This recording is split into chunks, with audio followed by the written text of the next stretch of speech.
کیا اسلام عورتوں کو مسجد میں جا کر نماز پڑھنے کی اجازت دیتا ہے؟ اجازت تو یقیناً کوئی شخص بھی منسوخ نہیں کر سکتا، وہ حضور کی طرف سے اجازت تھی، لیکن یہ ہے کہ یہ حدیثیں موجود ہیں کہ عورت کی نماز اپنے گھر میں افضل ہے مسجد کی نماز سے۔ عورت کی گھر میں نماز افضل ہے، گھر کے صحن سے بہتر ہے دالان میں، دالان سے بہتر ہے کمرے میں، کمرے سے بہتر ہے اس کی کوٹھڑی میں جو سائیڈ میں کوئی ہو، اس لیے کہ عورت اسلام کے نزدیک مستور ہے، مستورات ہم کہتے ہیں، چھپا کر رکھی جانے والی چیز ہے۔ تو یہ تعلیمات جو ہے، لیکن یہ کہ کوئی پابندی، کوئی اس کی حرمت جو ہے وہ میرے نزدیک ثابت نہیں ہے۔ کہ حضرت موسیٰ علیہ السلام کا آپ کو معلوم ہے کہ کوہ طور پر اللہ تعالیٰ سے ہم کلامی کا شرف حاصل کرتے تھے، گفتگو ہو رہی ہے لیکن اللہ نظر نہیں آ رہا۔ اب اس کو اپنے اوپر طاری کیجئے کہ صاف سامنے آتے بھی نہیں، صاف چھپتے بھی نہیں۔ یہ جو صورتحال تھی کہ اگر کسی کی آپ آواز سن رہے ہیں، کلام سن رہے ہیں، سامنے نہیں آ رہا، تو آپ کے دل میں خواہش پیدا ہوگی کہ ذرا سا یہ پردہ بھی اٹھا دیا جائے، مجھے دیدار بھی حاصل ہو جائے۔ لہذا سورہ اعراف میں ہے جب کئی بار یہ شرف ہم کلامی حاصل ہوا اللہ سے، تو حضرت موسیٰ علیہ السلام نے بڑی ہمت سے کام لیا، بڑی جرت کی، درخواست کر دی، رب ارنی انظر الیک، یہ جو پردہ بیچ میں حائل کیا ہوا ہے پروردگار، تو میرا شوق دیکھ، میرا اشتیاق دیکھ، تو مجھے ذرا دیدار بھی عطا ہو جائے۔ اس پر کیا بات کہی گئی؟ لن ترانی، موسیٰ تم مجھے ہرگز نہیں دیکھ سکتے، تم اس جسد ظاہری کے ساتھ، اس جسد مادی کے ساتھ، ان عنصری آنکھوں سے میرا دیدار نہیں کر سکتے۔ ولیکن انظر الی الجبل، دیکھو ہم تمہیں ایک مثال دیے دیتے ہیں، ذرا اس پہاڑ کی طرف دیکھو، ہم اپنی ایک تجلی اس پر ڈالیں گے۔ فَإِنِ اسْتَقَرَّ مَكَانَهُ فَسَوْفَ تَرَانِي، اگر وہ پہاڑ ہماری تجلی کو جھیل جائے، تحمل کر لے، تو تم بھی سوچنا کہ شاید ہمیں دیکھ سکو۔ اس کے بعد ہوا کیا؟ فَلَمَّا تَجَلَّى رَبُّهُ لِلْجَبَلِ جَعَلَهُ دَكًّا وَخَرَّ مُوسَىٰ صَعِقًا، جب اللہ تعالیٰ نے پہاڑ پر اپنی ایک تجلی ڈالی تو وہ پہاڑ جو ہے پھٹ گیا، اور موسیٰ، دیکھیے براہ راست تجلی موسیٰ پر نہیں ہے، یہ انڈائریکٹ مشاہدہ ہے تجلی ربانی کا کہ جو پہاڑ پر ہوئی ہے، اور پہاڑ کی جو کیفیت ہوئی ہے اس کے مشاہدے سے حضرت موسیٰ بے ہوش ہو کر گئے۔ فَصَعِقَ مُوسَىٰ صَرَّ مُوسَىٰ صَعِقًا، یہ ہے وہ مثال جو یہاں دی ہے قرآن کے لیے۔ او انزلنا هذا القرآن على جبل لرأيته خاشعا متصدعا من خشية الله، نتیجہ کیا نکلی؟ انفر کیجئے، استدلال، استنتاج، نتیجہ یہ نکلا کہ جو تاثیر تجلی ذات ربانی کی ہے وہی تاثیر کلام ربانی کی ہے، صرف یہ ہے کہ ہمیں اس کا شعور نہیں، ہمیں اس سے لطف کا ادراک نہیں۔ یہ بالکل ذات کی تجلی کی جو تاثیر تھی وہی قرآن خود بیان کر رہا ہے کہ اس کلام ربانی کی۔ اس کو بھی علامہ اقبال نے خوب کہا ہے، فاش گویم آنچ در دل مزمرست، صاف کہہ دیتا ہوں جو کچھ میرے دل میں ہے، این کتابیں نیست چیزیں دیگرست، اسے کتاب نہ سمجھ بیٹھنا قرآن کو، یہ کتاب نہیں ہے، کچھ اور ہے۔ کچھ اور کیا ہے؟ مثل حق پنہاؤ ہم پیداستو، زندہ پائندہ گویاستو، یہ تو جیسے اللہ تعالیٰ کی ذات ہے، مثل حق، ذات حق سبحانہ و تعالیٰ کی طرح یہ زندہ ہے، پائندہ ہے۔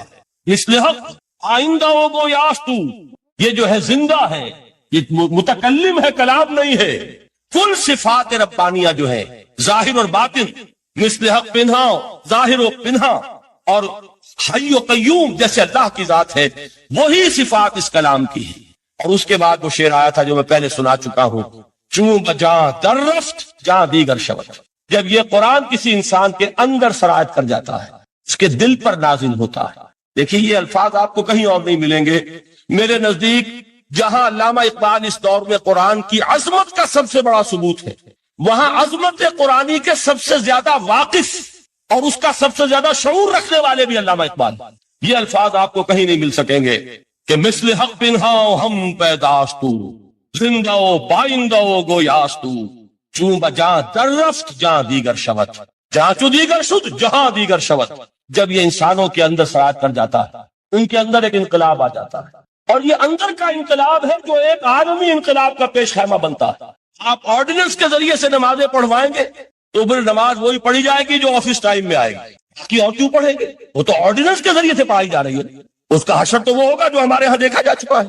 اور اس وقت بھی، اس زمانے میں میں نے یہ سنا ایک جگہ کہ کلاس 4 امپلائیز جو ہیں، تو شروع میں جب آرڈیننس آفس ہوا تھا ہمارے ہاں، تو دفتروں میں بڑا اہتمام ہوا، آفیسرز نے خاص طور پر بڑے اہتمام سے ظہر کی نماز پڑھنی شروع کی، لیکن مجھے بتایا گیا کہ کلاس 4 امپلائیز جو ہیں ہمارے، یہ ڈرائیورز ہیں، پیئنز ہیں، یہ کھڑے ہنستے رہتے ہیں، شریک نہیں ہوتے۔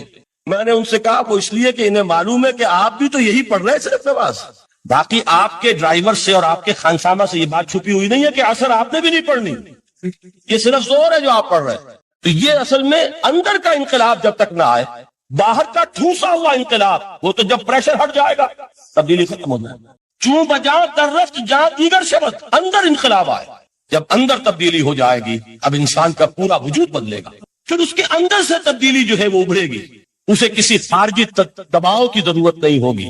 جہاں تو دیگر شد جہاں دیگر شمن، اور جب انسانی شخصیتوں کے اندر یہ انقلاب اندر سے آتا ہے تو پھر وہ عالمی انقلاب بنتا ہے، جیسے کہ محمد رسول اللہ کا انقلاب۔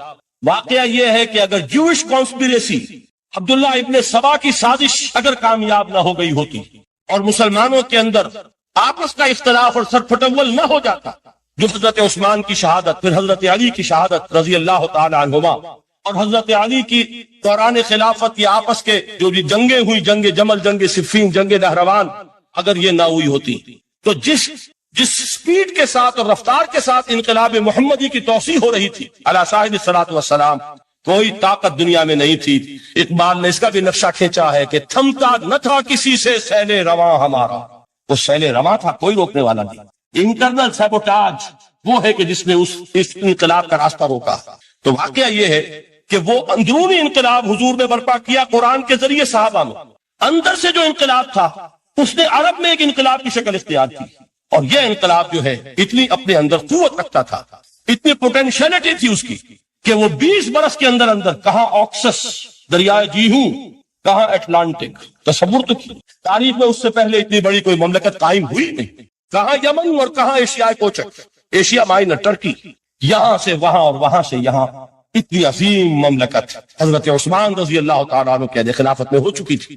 یہ بات اگر یہ چلتا معاملہ آگے تو کوئی قوت اب نہیں رہی تھی، سلطنت روما ختم ہو چکی تھی، سلطنت کسرا ختم ہو چکی تھی، پرچے اڑ گئے تھے، سی طاقت رہ گئی تھی جو سیلاب کا راستہ روکتی۔ یہ وہ یہودی سازش ہے جس نے اندر سے سیبوٹاج کی۔ بہرحال یہ ہے انقلاب محمدی کا طریقہ، اندر سے تبدیلی۔ اسی کو علامہ اقبال نے کہا ہے، تیرے ضمیر پہ جب تک نہ ہو نزول کتاب، گرہ کشا ہے نہ راضی نہ صاحب کشاف۔ یہ قرآن اب بھی تم ایسے محسوس کرو کہ جیسے تمہارے دل پر نازل ہو رہا ہے۔ اور مجھے یاد آیا امام ابن قیم رحمت اللہ علیہ، ان کا ایک بڑا پیارا جملہ ہے، وہ کہتے ہیں قرآن کے بعض پڑھنے والے ایسے ہیں کہ جب وہ قرآن کو پڑھتے ہیں تو یوں محسوس کرتے ہیں کہ قرآن مصحف میں لکھا ہوا نہیں ہے، ان کے اپنے دل کے اوپر کندہ ہے، اوپر سے پڑھ رہے ہیں، یعنی کہ اتنی کامل مطابقت وہ محسوس کرتے ہیں، اپنی فطرت، ہیومن نیچر اور قرآن کے اندر اتنی مطابقت ہے، اس طرح وہ ٹیلی کرتے ہیں ایک دوسرے کے ساتھ کہ محسوس ہوتا ہے کہ وہ کتاب ان صفحات میں لکھی ہوئی نہیں ہے بلکہ لوح قلب پر لکھی ہوئی ہے کہ جہاں سے وہ انسان اسے پڑھ رہا ہو۔ تو پہلی بات تو قرآن مجید کی آیت کے حوالے سے اس پہلو سے ہمارے سامنے آئی کہ جو تاثیر ہے ذات ربانی کی تجلی کی، وہی تاثیر ہے اس قرآن مجید کی، بشرطے کہ ہمارے دل جو ہیں وہ کچھ اپنے اندر اس استعداد اور صلاحیت کو پیدا کریں۔ دوسرا مقام ہے سورہ یونس کا۔ اب کسی کلام کی عظمت کا دوسرا پہلو ہو سکتا ہے اس کی افادیت کے اعتبار سے، اس سے فائدہ کیا ہوگا نوع انسانی کے لیے۔ دیکھیے 2 آیات، یہ عظیم خزانے ہیں عظمت قرآن کے۔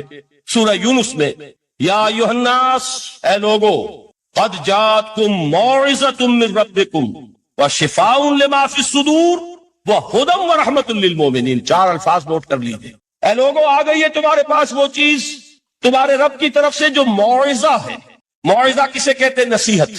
اس بات کو ذرا سمجھ لیجیے ترتیب کیا ہے۔ نصیحت اسے کہتے ہیں، یہ یاد دلایا ایک صاحب نے کہ سورہ رحمان کی ابتدائی آیات کا بیان تو رہ گیا، وہ رہا نہیں، میں نے پڑھا کسی اور ترتیب سے تھا، بیان کسی اور ترتیب سے کر رہا ہوں۔ پڑھنے میں 4، 2 اور 1، اور اب جو میں بیان کر رہا ہوں پہلے 1 آیت سورہ حشر کی جو بیان کی، اب 2 آیات ہے سورہ یونس کی۔ لوگوں، تمہارے پاس آ گئی ہے تمہارے رب کی طرف سے موعظت، اور تمہارے سینوں کے اندر جو روگ ہیں ان کے لیے علاج۔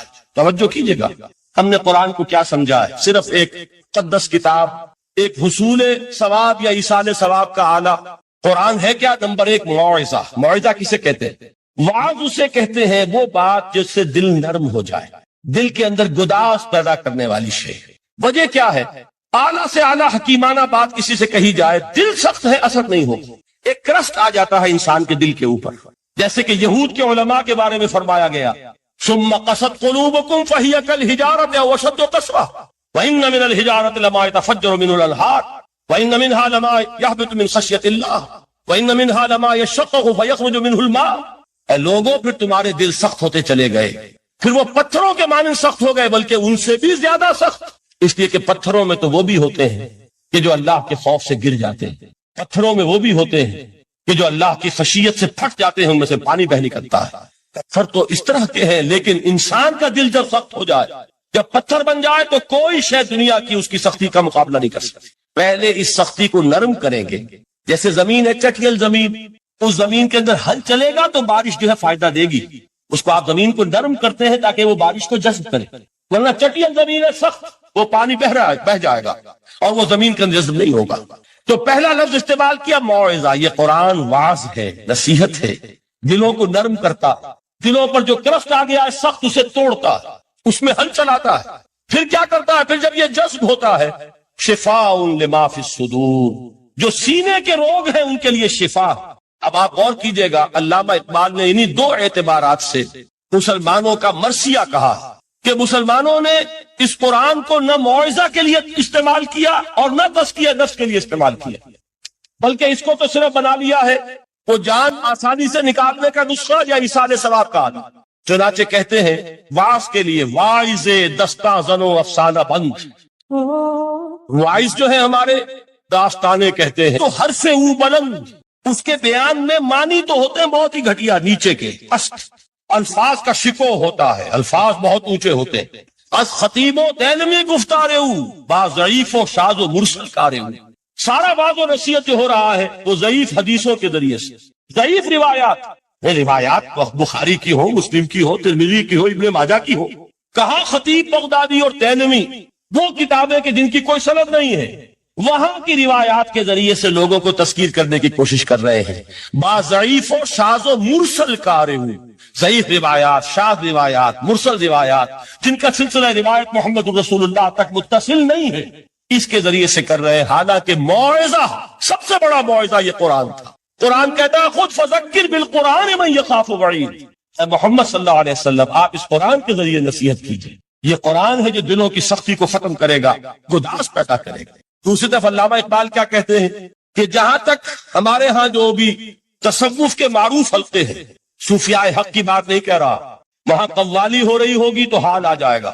صوفی پشمینہ پوشے حال مست، اب شراب نغمہ قوال مست، قوال سے جو کچھ مل رہا ہے، حال آ رہا ہے، مستی آ رہی ہے، کیف اور سرور حاصل ہو گیا ہے۔ صوفی پشمینہ پوشے حال مست، اب شراب نغمہ قوال مست۔